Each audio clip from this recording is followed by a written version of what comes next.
আপনারা অনেক কষ্ট করে এসছেন।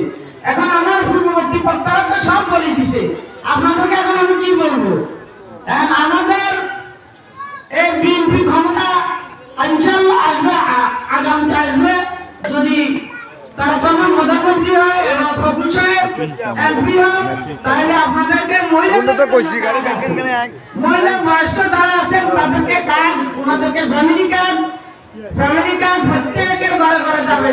90 দিনের মধ্যে ইলেকশনের 90 দিনের মধ্যে ফ্যামিলি কার্ড যাবে। প্রত্যেক কার্ড এক একটা মহিলা 2,500 টাকা 2500 টাকা করে পাবেন। ওনারা ছেলে মেয়েদের জন্য খরচ করবেন। আমাদের দেশে একটা নিয়ম আছে, পুরুষের হাতে টাকা থাকলে মহিলাদেরকে দেয় না। দেয়নি মা দেয় না।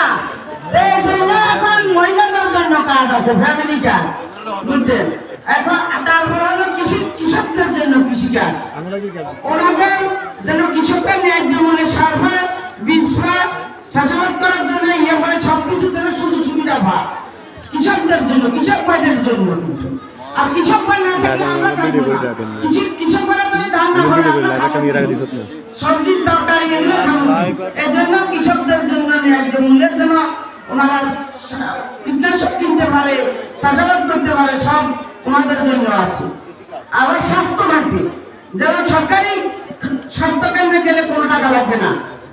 বিএনপি ক্ষমতা এবং প্রধানমন্ত্রী তারিখে হলে ওনারা হলো ওনাদের কমিটমেন্ট, 31 দফার কমিটমেন্ট আছে। এগুলো প্রত্যেক সাহেব যদি আমরা দয়া করি, তাহলে সেটা একটা ভোট দিয়ে ওনাকে এমপি বানান। বেশি করে ভোট দিবেন, যেটা উনি আরো বেশি কিছু হতে পারে। এমপি হলে উনি স্বাস্থ্য খাতে কোনো কিছু লাগবে না। সরকারি স্বাস্থ্য হসপিটালে গেলে আপনারা বিনামূল্যে চিকিৎসা পাবেন এবং ওষুধ পাবেন।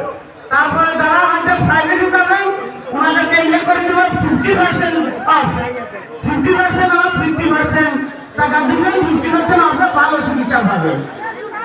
আর অনুদান ছেলে মেয়েদের জন্য শিক্ষা, আমাদের শিক্ষার ব্যবস্থা ভালো করবেন, যারা পড়াশোনা ভালো করবেন।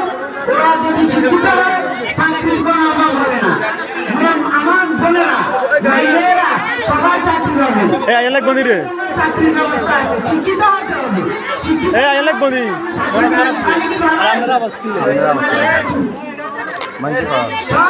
আমার মাদের কাছে অনুরোধ, আপনাদের ছেলে মেয়েদেরকে ভালো করে বাসা থেকে বড় থেকে শিক্ষা যেন পড়াশোনা করে ওই ব্যবস্থা করবেন। ভালো আদব কায়দা শিখাবেন, মাঠ থেকে ঘর থেকে বাচ্চারা আদব কায়দা শিখবে। আমরা মা এক একজন সন্তান বাড়ানো ভবিষ্যৎ প্রজন্মের নাম কারিগর। মা যদি সন্তানদেরকে ভালো